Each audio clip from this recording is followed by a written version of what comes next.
This is AUGforums.com Real Talk, an unfiltered, independent perspective on Acumatica Cloud ERP.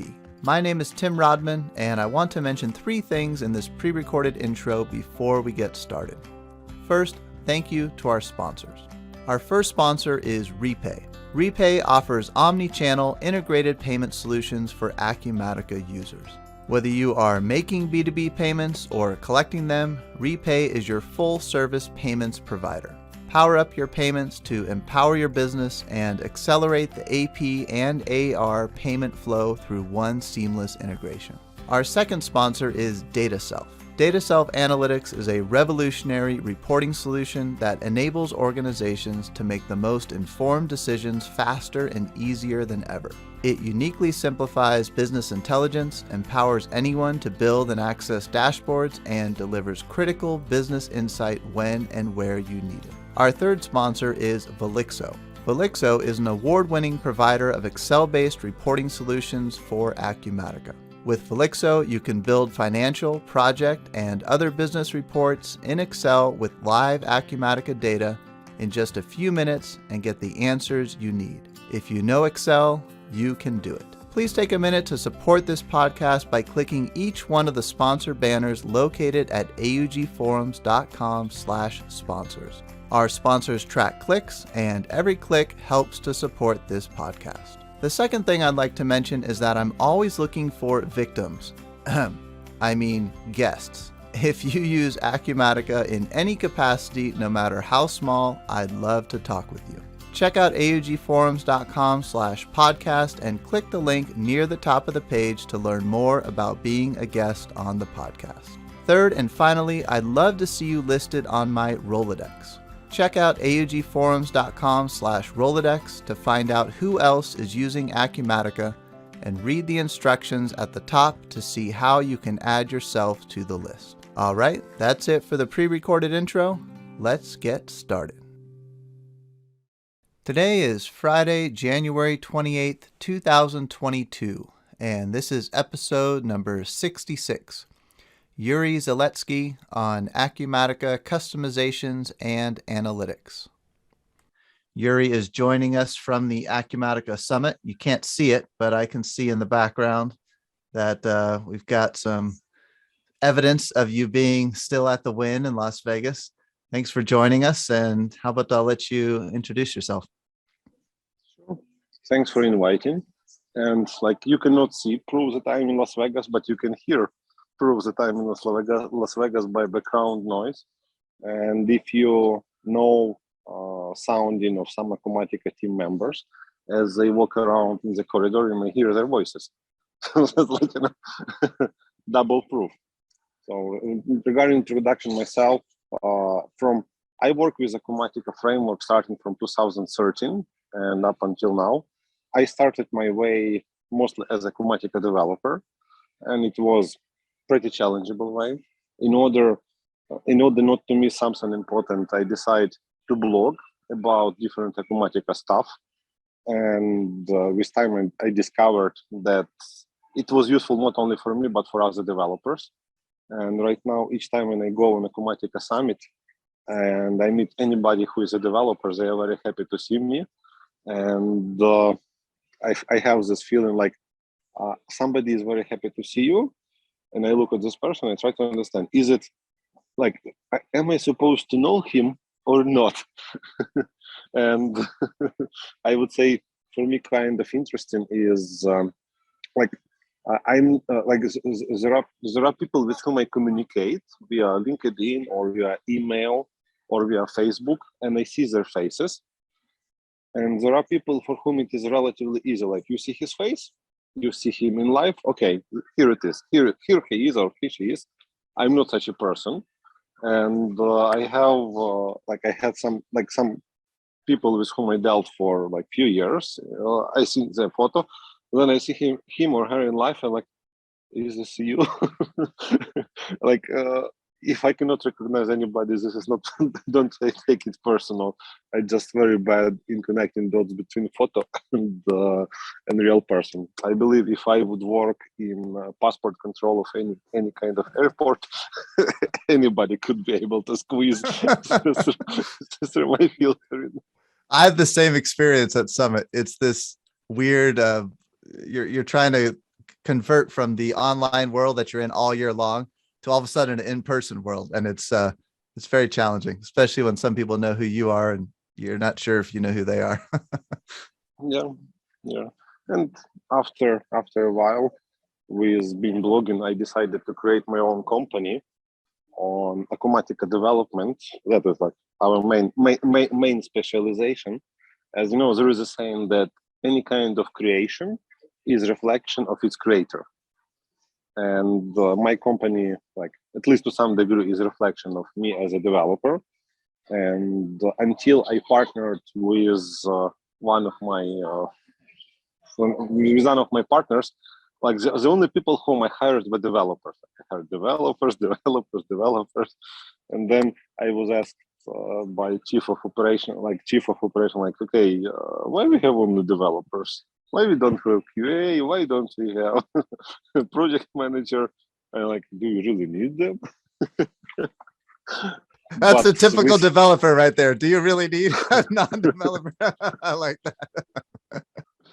Yeah, but with time, I wasn't very, or I hope Mulder can confirm that I wasn't very arrogant in discussing, do we really need such people or not? Like, okay, let's work with them. But yeah, like from now I can say that I'm very happy that I obeyed to suggestions and we hired QA and business analyst. That was very wise investment. Without it, we for now as a company, for companies, like what is very important is reputation. Without QA, our reputation would be damaged like very severely. Well, I'd like to talk more about your company, but before we get there, I wanted to ask you about Acumatica customization projects. So this is it's a very specific thing that I've never completely understood. And I thought you might be a good person to ask about it. And I hope you can help me understand it better. So basically on the customization project screen in Acumatica, there's a publish button, right? But not only is there a publish button, but there's also an option to publish to, I should have brought it up. I don't remember the name, but it's basically publish to specific tenants. And when you go in there, it pulls up a pop-up window and you get to select the individual tenants that you want to publish into. And from my standpoint, I don't really believe that option.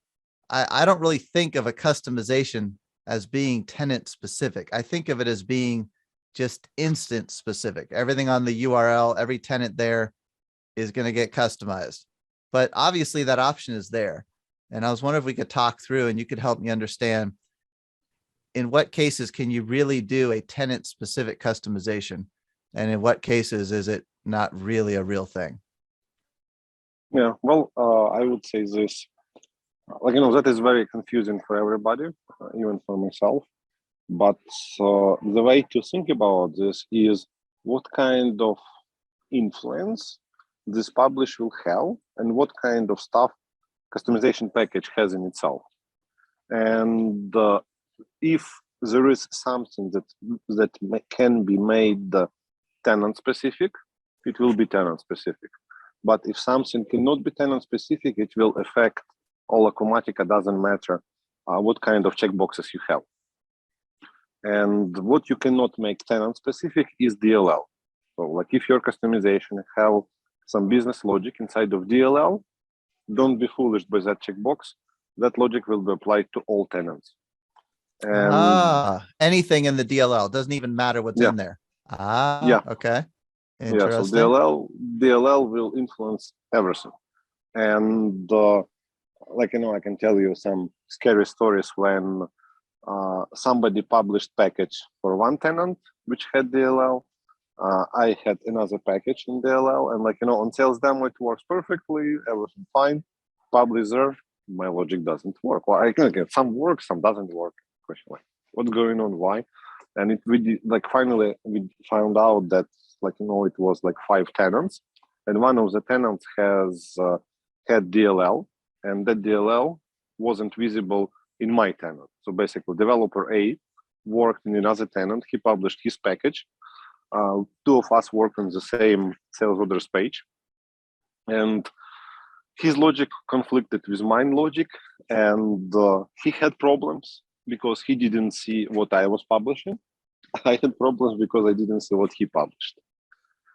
And so in that case, help me understand that situation better. So you're both working in 2 different tenants on the same instance. Are your DLL files named 2 different things? Yeah. Okay. Two different DLLs. But as soon as you would publish your DLL, would it completely remove his DLL from all tenants and put your DLL in all tenants? No. Acumatica merges DLL information. So basically, like, let's say in my package, I have logic if sales order, like if description in header modify description of each SO line, of each document detail. And let's say that guy had opposite logic. If description in SO line modified, update logic in sales order. Such kind of situation may cause infinite loop, because like updated description header, details updated, trigger update of header. And like basically Acumatica tries, like if Acumatica sees 2 or 3 or 5 packages working with the same page, it may in some tricky way to make from 5 packages 1. It is in the memory, and it tries to execute information of all the packages. And that is situation when conflict may appear. So in your example, though, how would it know to merge? So if you're working in one tenant, the other developers in another tenant, when you go to publish from your tenant, it's only going to know about your DLL, right? How would it know when you publish in, well, I guess my first question should be, when you were publishing, were you only publishing to your tenant? And was the other developer only publishing to his tenant? Yes. So when you do your publish, you say, I'm only publishing in my tenant, but somehow it was affecting his tenant. Help me understand that. Yeah. Acumatica has shared folder, bin, and bin folder receives all DLLs.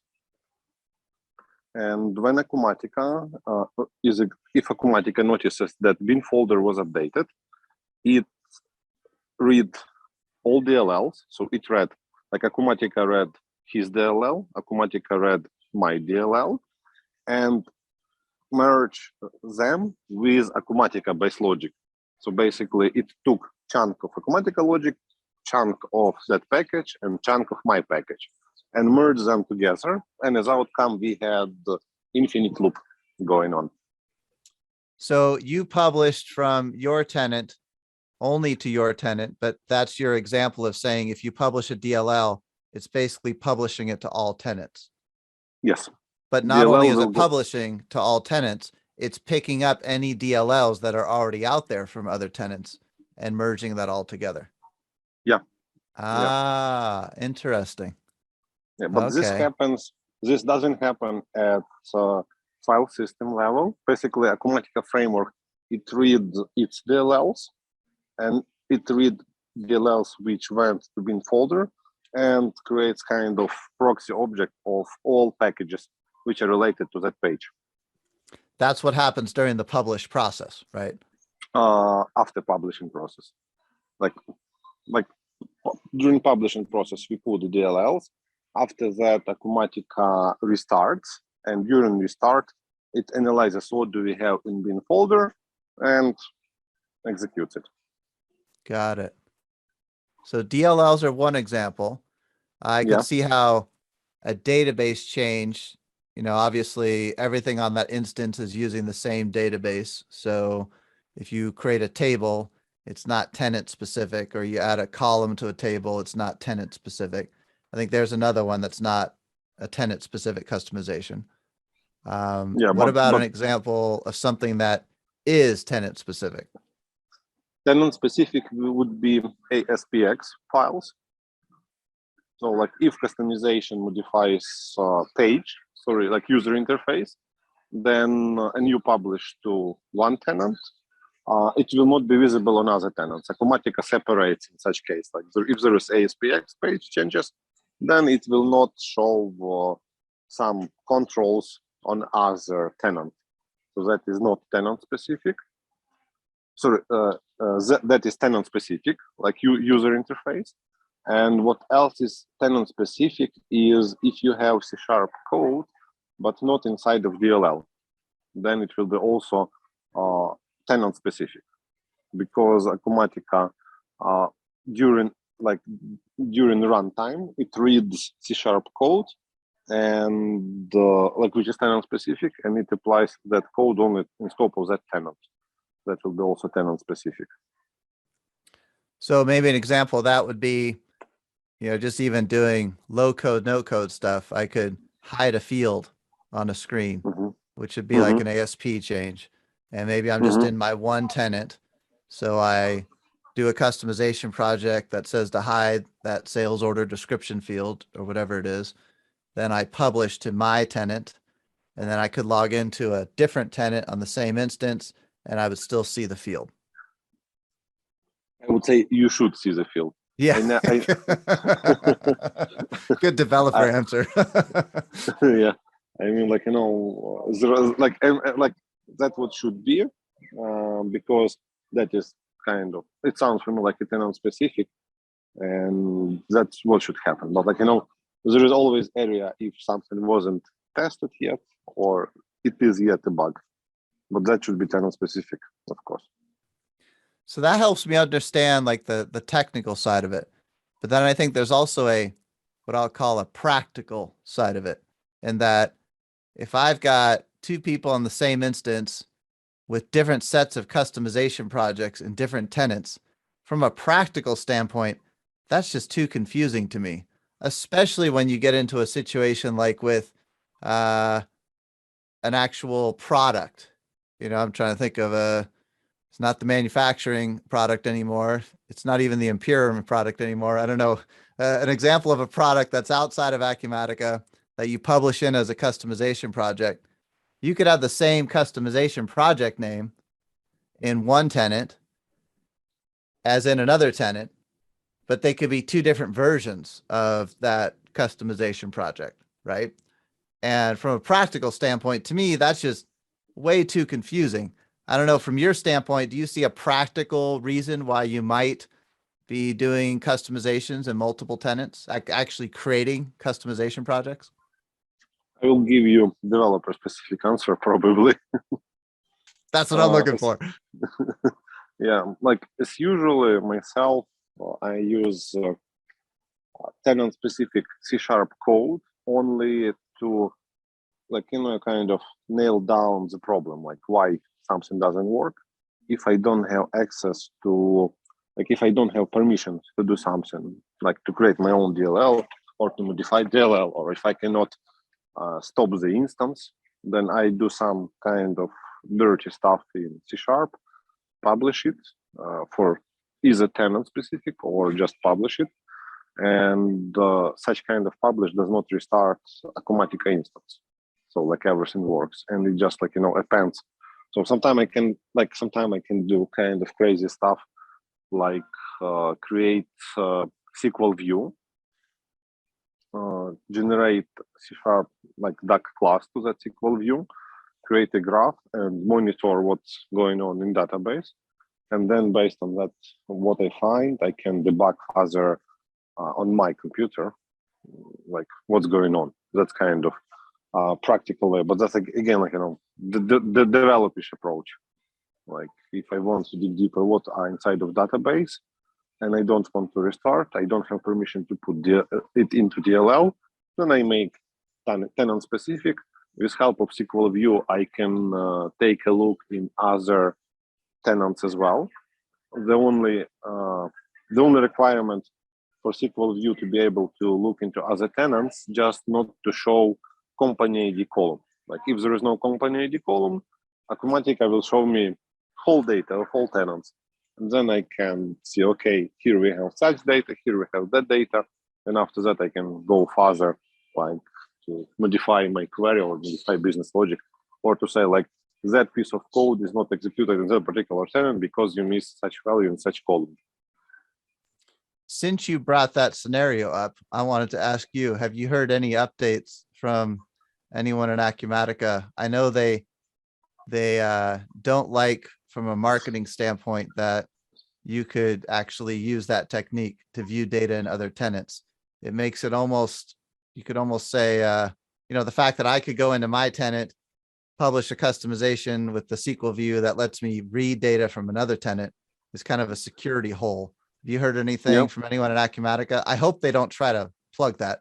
Have you heard anything of anything concrete, them trying to get rid of the SQL view option? I intentionally don't ask. I don't want to give them idea. Good answer. I don't want to give them this idea, but but the SQL view, I didn't actually realize that the SQL view does not require a restart. If you did that, even when the database code runs, that does not require a restart. Does not. No, at least it didn't require for me. Interesting. Yeah, well, the best practice is you don't want to be doing it unless you're reasonably sure no one's in there, or in general, you should be doing it at night. But that's that's interesting. There's another like technical versus practical point there, right? Practically, you should be doing it at night, but I understand.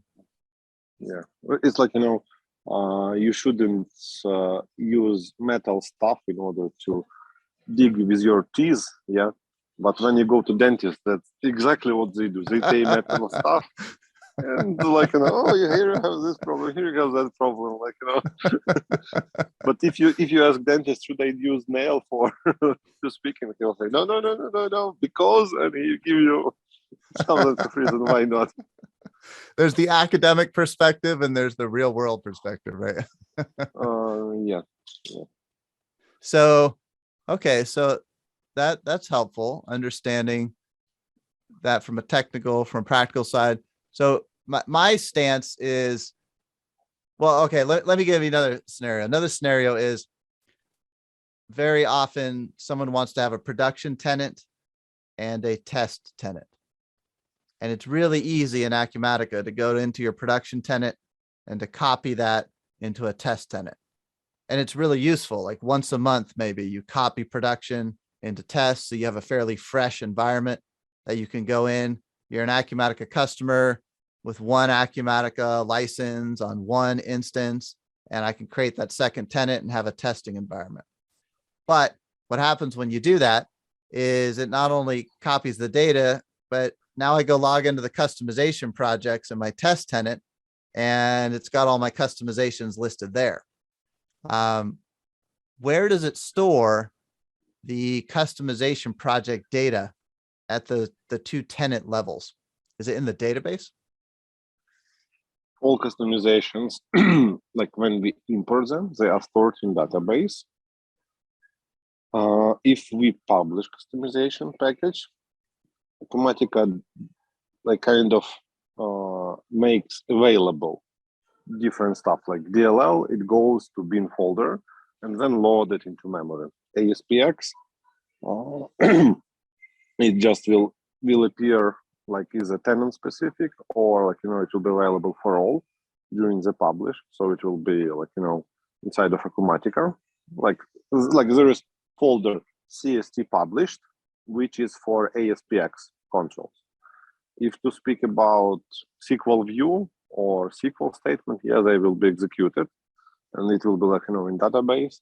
Endpoints, they will be stored in database, and basically configuration will be done for reading of them. So that's like customization will be scattered around the system. But I'm not worried about the publish on the import. So all those things you just listed, even the DLL, when it gets imported, is all that stuff stored in the database? Yes. So even the DLL information. Yeah. Interesting. So that's why that's why it maintains different customization projects per tenant, because it stores that in database tables somewhere. Yeah. So as a best practice, tell me if you think this is a good idea, but what I usually what I would do as part of that test tenant copy, my rule to keep it simple for non-developers like me, my rule is pick one tenant, probably your production tenant, and that's the only tenant that you publish customization projects from.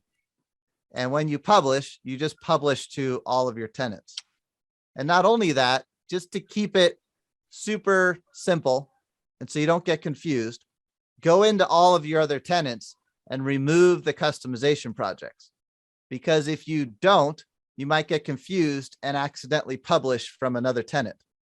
So my trick for doing that, and tell me if this is a good idea or not, go into that test tenant, and rather than unpublish, so I could delete them, because you can't delete them when they have the publish checkbox next to them, but you can rename the customization project to a different name.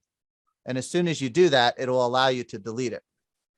If I do that, just rename them, put something at the end of all of them, I can delete them all out of the test tenant. I don't think I'm hurting anything from a publishing standpoint, but I keep it nice and clean now. So I now only have one tenant that actually has things on the customization project screen. And I know that if I ever want to publish, I always publish from that production tenant. You think that's a good best practice, or are there any gotchas that you can think of there? Well, it is good practice, definitely. Is it best? So I'm not sure if I can tell the standard, because in scope of development, I can tell you, like for development purposes, it is not a good practice. Why not? Because main reason is on development level we meddle deeper with Acumatica, and for us, like, the best practice would be to get backup of database and get packages which are on production and make changes only to single package at a time. That is, like, for developers, the best practice. If I wasn't a You mean while you're in development, in the development process, right? Okay. Yeah. So for me, I'm talking more from the end, the production environment side of things, when I'm going to take that finished product from you and actually use it. From production, I would suggest to have separate instance anyway, and make those verifications there. And once they are good, go to production. Because let's say if you create a column in database, and then with time you decide that that column is not necessary and kind of abandon that column will remain in database. Of course, it is not hard, like if it is integer or nvarchar, it gives no big damage. But to have columns which have no value, which have no purpose, sooner or later somebody will ask, what is the purpose of this column? Who created it? Why? What was logic behind it? Does it have some important business information? May I drop it? So, and if you create a column on your local environment or on some sandbox environment, such kind of question will disappear as soon as such environment will be dropped. I totally agree. And I think that, to me, that kind of underscores what I'm driving at with my understanding of this. I think that what some people do is when they see that publish to tenant option, they think, oh, I'll have a production tenant and I'll have a development testing tenant, right? Yep. And then they don't. So first of all, they don't realize that a publish could affect multiple tenants. And then there's other reasons why you don't want to do that. And it also seems like there's really a need for 3 environments. And when I say environment, I mean 3 instances. You need a development instance that's the developer world, right? Doing whatever you developers do. Then in my world, I have 2 instances. One is my production instance, and the second is you said sandbox. I like that description of it. Sandbox instance. That's where I test. That's the QA stuff that you hired. That's where I test the stuff that you give me for exactly the reason that you describe. I don't want to clutter up my production environment with stuff that might not actually see the light of day at the end of the process. Yeah. Well, I would tell you, I used to work for one bank, and they had 5 instances.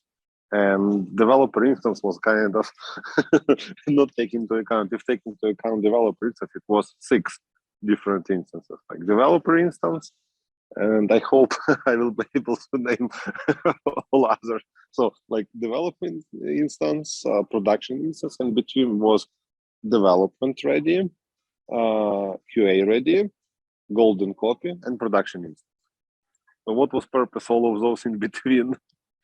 Like developer ready, like once developer makes something and it works on his machine, he publishes it on developer machine. Other developers do the same, and like QA made initial tests there. So that was like, dev ready. Then was QA ready. When QA gave green light on that instance, then it went to QA ready, and it was checking again how everything works there. And then golden copy, it was the bank, they had some workflows which should work always, like no matter what, like this workflow should work always. And they had like their testing scripts, you mean? Yeah. Okay. Yeah. So each time when package is published, like those workflows works, okay, then we can publish it on production. And after working with that bank, I was able to sometime during job interview, developers ask, what you do if bug appears on production? You imagine with 5 test instances, it was kind of how bug can appear in production. It shouldn't be there.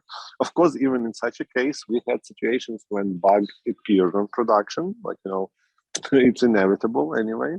But for me, it was kind of crazy learning experience about 5 test instances. It may work. So I think we could say at a bare minimum 3: developer, sandbox, and production. But if you're a larger company, if you're a software development company or something, yeah, you could introduce more steps to that process to reduce the chance that something bad makes its way into production. That makes sense. Yeah. But bottom line, you shouldn't be using another tenant for the testing of customizations in general. It's risky, I would say. Would you agree? Yeah. Because of the simple fact that when you publish a customization, it may not be only affecting your tenant. It might be affecting multiple tenants, and you might not even realize it, right? Yeah, definitely. Well, that's great. I appreciate you talking through those details. That's helpful for me. Something I had wanted to understand a little bit better, and maybe someone else out there as well, who already got burned, wants to understand that better too. Maybe we could shift gears now and talk about, you've been getting into reporting. Maybe you could tell us about your company and what you're up to these days. Yeah, well, about reporting, I would say, I'm very, like myself, I'm very surfaced on reporting. And it's usually I touch reporting if somebody wants to modify report and report doesn't have good performance on some, let's say, 100,000 rows. That is time when reports start to work slower, and there is a need to optimize it. Like, so I cannot say that I'm good on reporting, only on optimization. And it's usually like, okay, this function kills performance at all. And only then I'm involved, and it's usually this kind of at SQL level, like how can I optimize that SQL query? Or how can I inject into Acumatica some code which will parallelize some kind of execution? And like in my company, I would say we have people who do coding, like developers, and for reports we have them quite often as a collective effort. Like business analyst finds out in which table some information lives and how it should be put in Acumatica. Like this usually it is more related to, for example, AP stuff and AR stuff, because we have like AP invoice, AP register, or similar stuff, which like when information about some entity lives in 2 different tables, like fixed projections.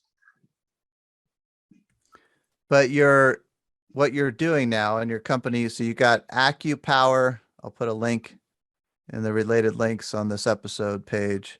AccuPower.co.uk. Is that Yeah. the report? You got some stuff on there about reporting and analytics. What is Yeah. that?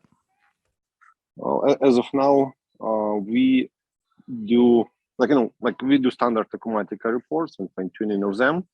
And besides that, recently we certified in Acumatica one product which has name ABC XYZ analysis.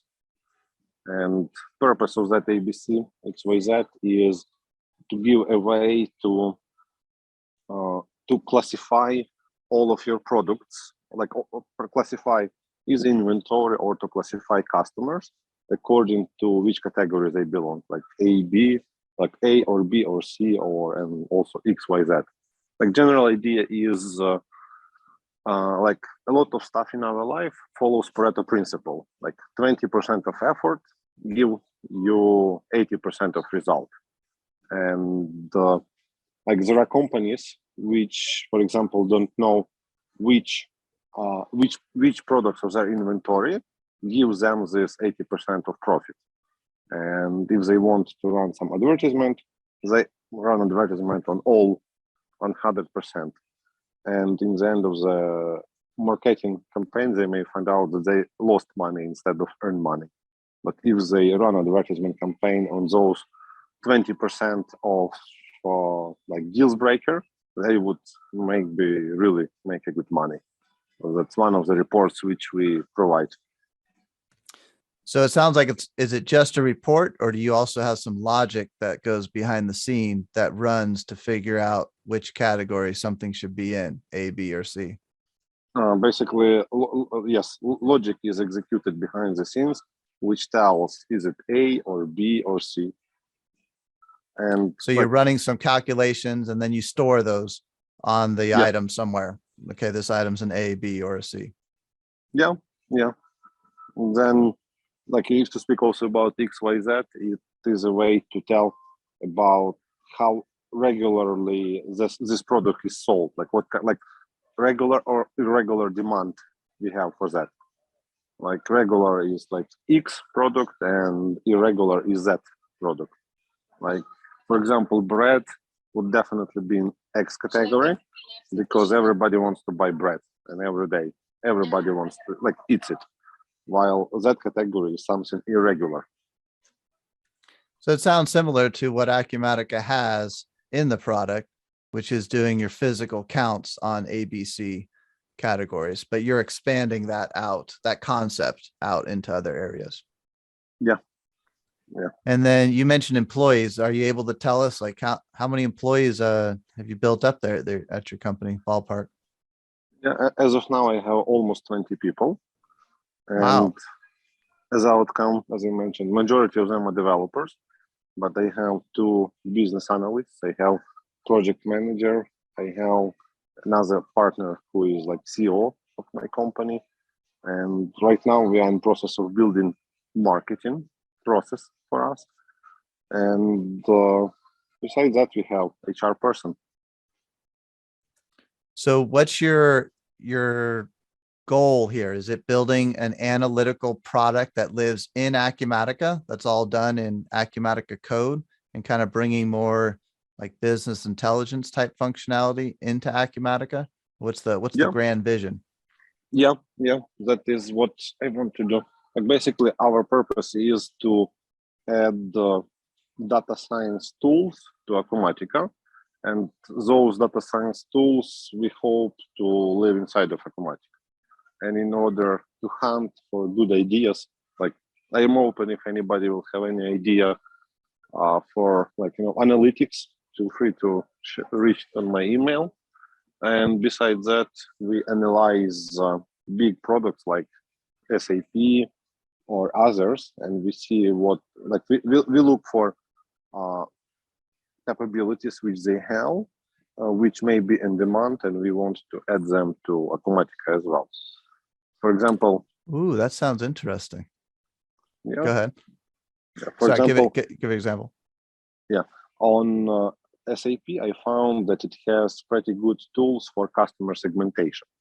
And what is customer segmentation? Like it's usually how majority people do customer segmentation, like, VIP customers, like mediocre customers, and like, you can get rid of those other guys. Yeah. But what I say, it's almost like A, B, and then empty.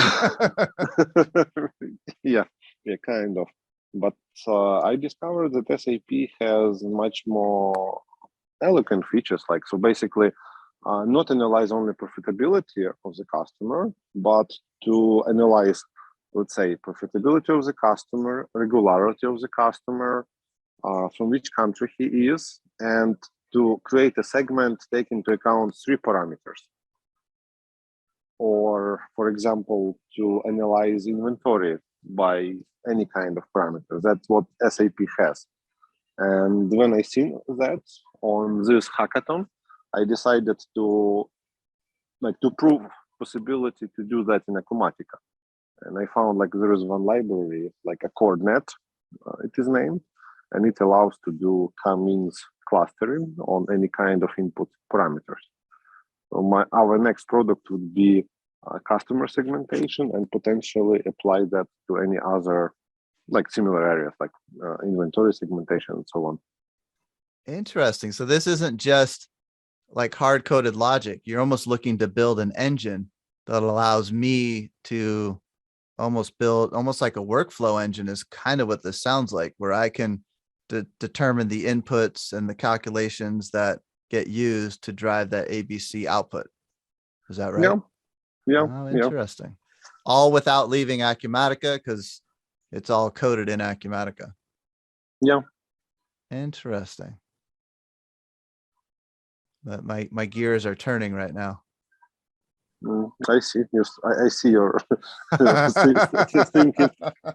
thinking about it. Yeah, so it's almost not so much a reporting thing in that the output would still, I assume, be the regular Acumatica reporting tools, report designer, dashboards, generic inquiries, etc. Yeah, but you're handling the heavier duty calculations, and I think that's something that people frequently run into. I know I do with dashboards, and that like, oh, Acumatica's got these dashboards, great, but when you practically go to use them, you realize pretty quickly that your calculation capabilities are very basic, and you need that kind of middle engine. And it sounds, that does that heavy lifting, that gives you the values that you then put on the nice, pretty looking dashboard. And it sounds like that engine area is the area that you're living in. Does that sound accurate? Yeah. And so since this is all done in Acumatica, practically speaking, I would assume that you've got like a processing screen that I could then assign a schedule to that determines how often that calculation engine is running. No, I don't have it. That may be like once we will add new features to our product, we will add it. But as of now, we have it just as a screen in Acumatica, which works works manually. But that may be a good idea to add.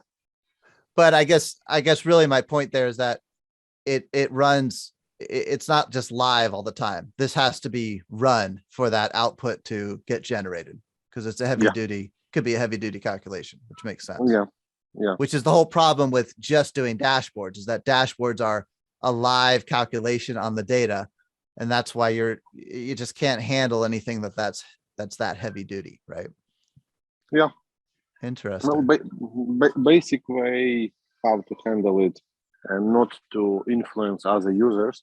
Acumatica allows to have multiple tenants, and there may be multiple connection points, and like on one connection point people work, they do their work like what they can, and there is another basically computer, which like 2 computers, they're connected to the same database, but on one instance people work, on another instance programs executed like automation schedules, which do some kind of calculations, which like it will slow down performance as well of people who are working, but it will not be as heavy as if analytics and users work on the same machine.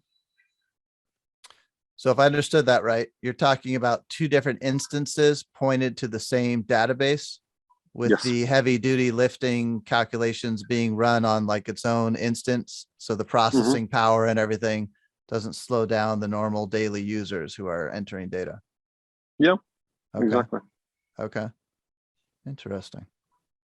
Well, that's cool. I mean, I'd seen your website, but I'd wanted to understand more what you were, not only what you have, but you know, the direction that you're going in. That makes sense to me. And then the data science part, would you like, you looking to get into predictive type stuff as well? Or maybe for now, it's just Yeah. like, okay, interesting. Yeah. From predictive type of stuff, I thought about inventory management, and as a big fan of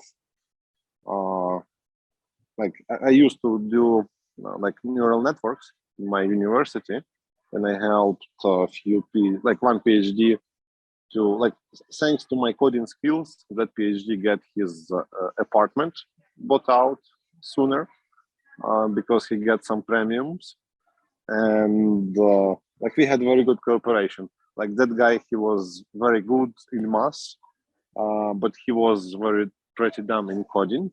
I was totally the opposite. I was zero in math.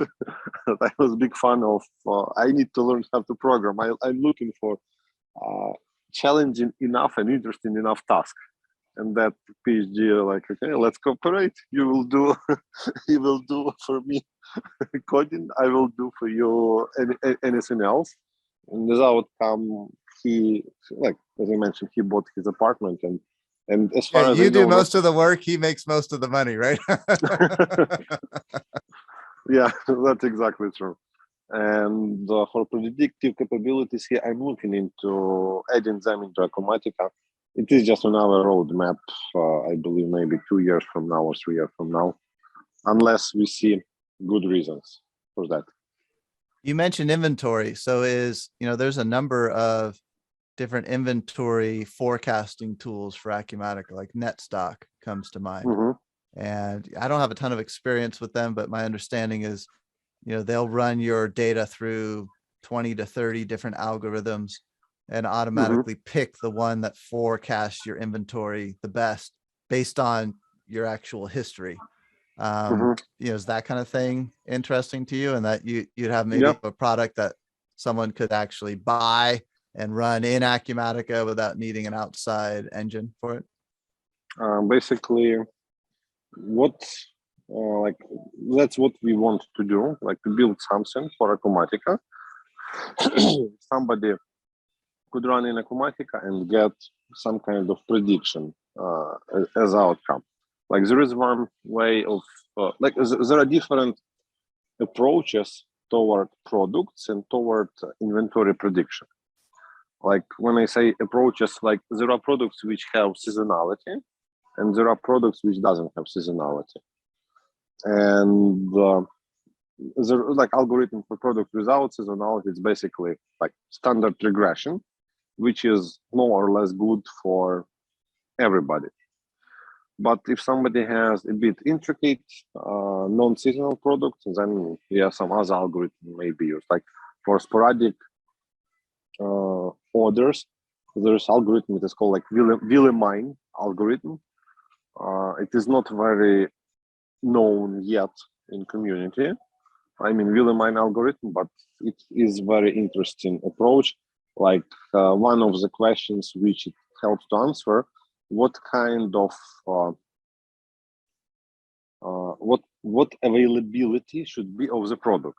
If you want to have availability, if you want to have service level of the product in scope of, let's say, 60%, you need to order once per 3 weeks, 3. For example, if there is a company which sells parts for the car, and question how many generators to have in the inventory, or how many, something irregular to have in inventory, that is this Willemine algorithm is considered as kind of good at, and as among inputs, you can tell what service level you want to have. If you want to have 100% service level, then you need to order once per 2 weeks, 3 generators. If you want to have 60% level service, then once per month, 2 generators, kind of that approach.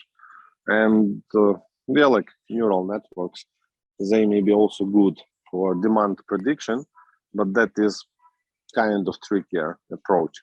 It will mostly be dependent on quality of customers' data and quality of EDI connections between Acumatica and EDI, what kind of information they may give.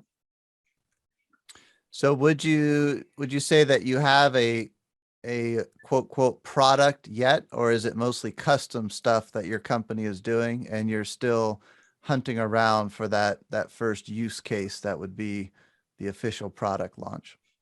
I would say second option. We are kind of dancing around.